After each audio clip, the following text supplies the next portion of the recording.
Welcome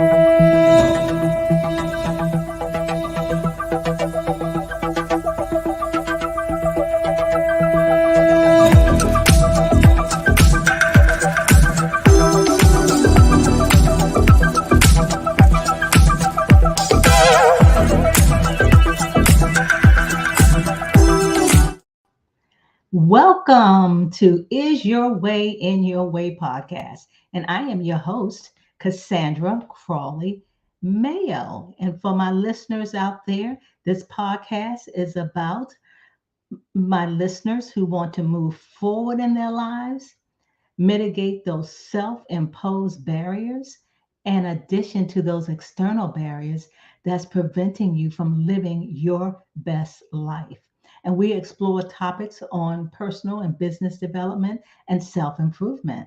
And today, our topic is the loss of a loved one. For the listeners out there that's not listened to your first time listeners, I wrote a book titled Is Your Way in Your Way? And in that book was a culmination, I would say, of love letters written to women on how best to get out of our own way. And one of the chapters in that book was titled Dear Women Who Has Lost a Loved One.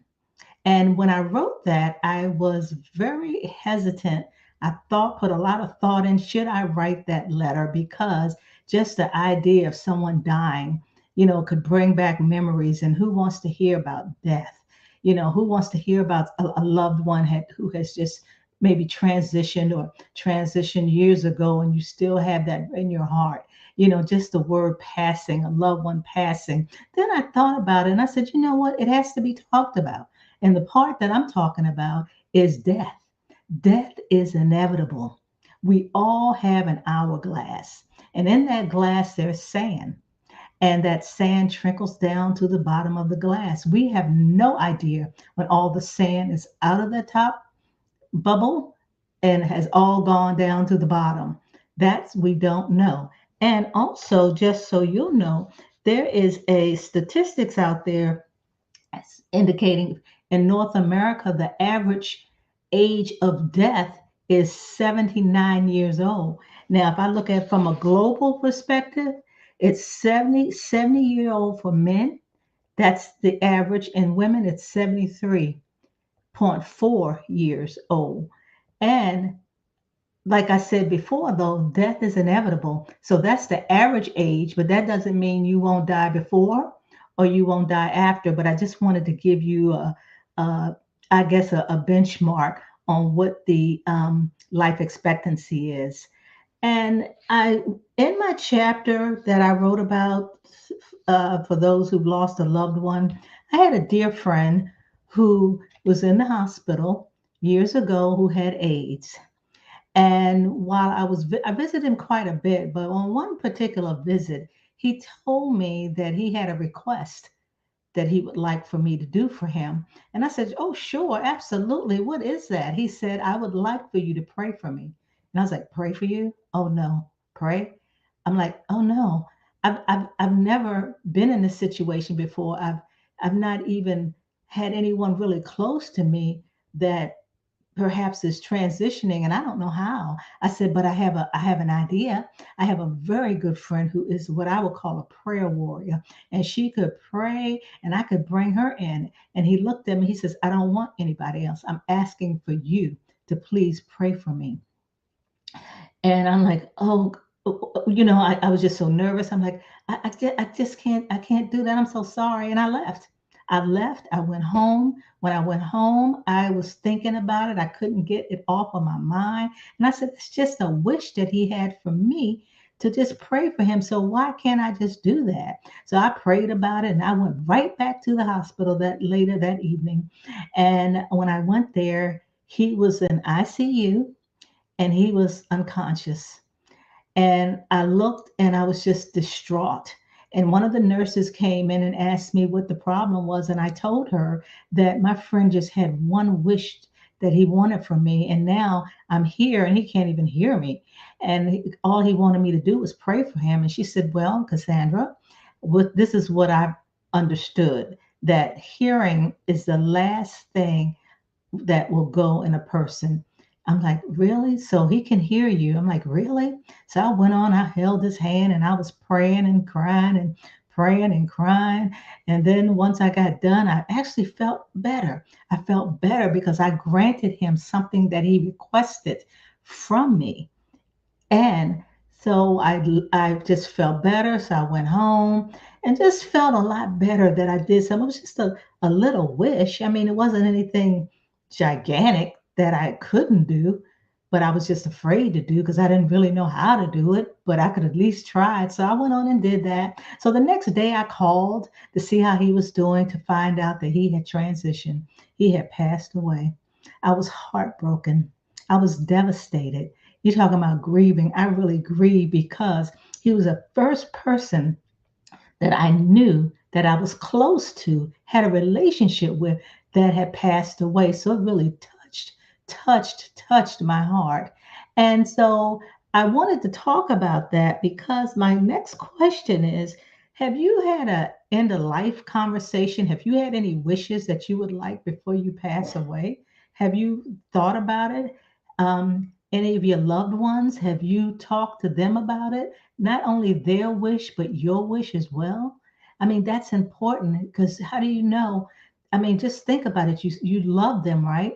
And love is an action. So therefore, I believe that you should talk to that person and talk about your end of life wishes, like advanced planning or estate planning. Uh, even have a living will. A living will, you could have not only that, but a health care proxy that's important. A medical directive that's important. That needs to be taken care of because just like my friend who passed, he definitely was not at that average age that I had mentioned. That the average age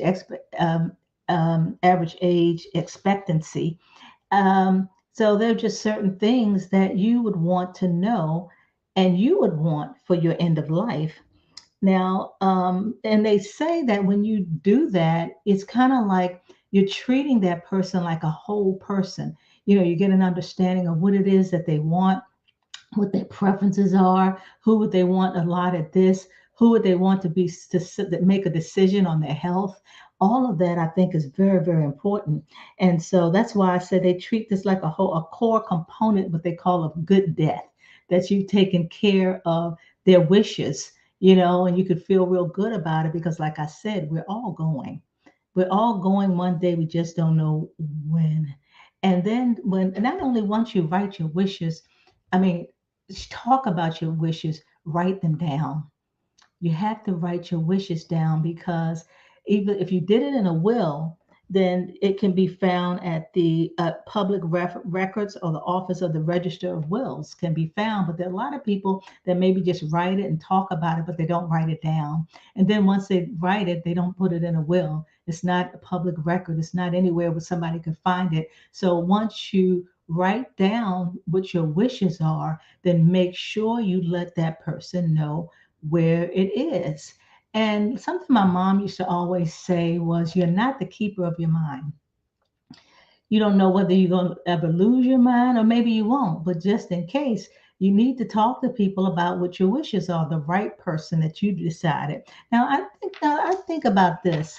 You know how we prepare to have babies and how much time and preparation is for that, understanding, having the reveal party and celebrating. And then even when people get married, how they prepare for that. They get their colors straight, they get that wedding dress, and everybody's planning who my bridesmaids are, my maid of honor, all of that is you're preparing for it. So why not prepare for the end of life wishes? Why not?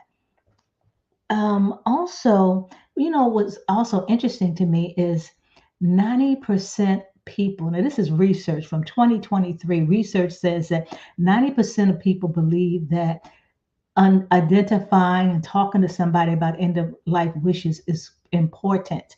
However, only 27% do something about it. Now, check that out. 90% thinks it's important, but 27% are the only ones that do something about it. Are you going to be in that 27%? Are you going to raise the bar on that? I think, and just think about it like you have, for those who have children, uh, godchildren, nieces, nephews, aunts, or even your parents, if you have parents, that wouldn't you like to know what their wishes are? Wouldn't you like to perhaps be their, what I would call their healthcare proxy, or who it is who makes a decision whether they be on a ventilator, or find out whether that's what they want, or feeding tube? I mean, just think about it. That would just be so great, just kind of reflect on it, what you want. Do you want to, who wants to be in a nursing home, but maybe that's the only option that you have? Or maybe there is somebody that you'd rather, maybe that you'd rather them take care of you at your home. Now, if you have assets, it can get real ugly. Your bank account, your investments that you've made. Maybe you have someone there as a beneficiary. You may have written down, and maybe they don't even know it. So make sure that you have written down what your preferences are, you know, like you have a home, and maybe somebody's name is on the home. Maybe you're the only one with the name, a car, jewelry, clothes, whatever, that you make the decision on what it is that you would like to do with those things. So I am going to um, give you a charge you with something, or challenge you with something, is why don't you think of somebody, one of your loved ones, and if you've not had the discussion, end of life discussion, why don't you do that? Why don't you sit down and have them write things down about what their wishes are? Just let them know you're just concerned about the future, their future, and you want to do what's best for them, what it is that they want, even for your children. Because I tell you, I've seen families that are not talking today because it was so chaotic when the loved one passed. And grieving to me is enough. So why have so much what I would call chaos in the family? Why would you want the family members to just be separated from each other, not talking to each other? Life is hard enough. If there's anything that you could do to make things easier, why not? Get out of your way and do what's right. Bless somebody to have a good, what I call a good death. Understanding what their wishes are, understanding, because when my parents passed, I was very clear on what they wanted. Now, it wasn't easy. Trust me, it wasn't easy to get the information, but it had to be done. And I just was given the grace to be able to have them to identify what they wanted done with their assets, or even things in the home, or just different things that I knew that was of value to them. And so I'd like for you to write stuff down. And if you don't have a will, let somebody know where it is. Okay. Now, what I'm hopeful is that I made an imprint on your heart for you to think about this thing. Think about it and do due diligently what you believe is the right thing to do. Don't let something happen to someone that you love, that you're going to grieve when you lose them anyway. So why not just have this solace, this peace of mind, that one thing, I know that I've taken care of them. I know the celebration for their death has been done the way they wanted it to be done. I know they were cremated because they told me they wanted to be cremated. I didn't have them resuscitated because I knew that was something that they didn't want. That you call it the DNR. So just think the peace when my friend, and I prayed for him, I had a different kind of peace. I just knew that I did my part and what he wanted, because he had a wish, and obviously he had a desire for me to do the praying to pray for him. And I'm just thankful that I did, although it didn't start out like that. So I am going to, if you believe that this podcast was of value and could help somebody else, please share this with them. Also, uh, let them know too that every Wednesday at 1 p.m. is your way, Eastern Standard Time is your way, in your way, will be aired on all places where there's podcasts. Oh, I want to thank you for listening. And please remember the charge. Check your loved ones out, find out what it is that they need, understand their, what I would call their healthcare proxy, understand where they also want their, they want to be able to articulate their preferences. And another thing, think about who the power of attorney, who would be the person responsible for distributing what the wishes were. Not only theirs, but yours too. So think about it, write it down, and let your loved one, whoever you designated as a person of responsibility to oversee your will and your wishes, let them know where the information is. Okay, thank you. And bye for now, and God bless you.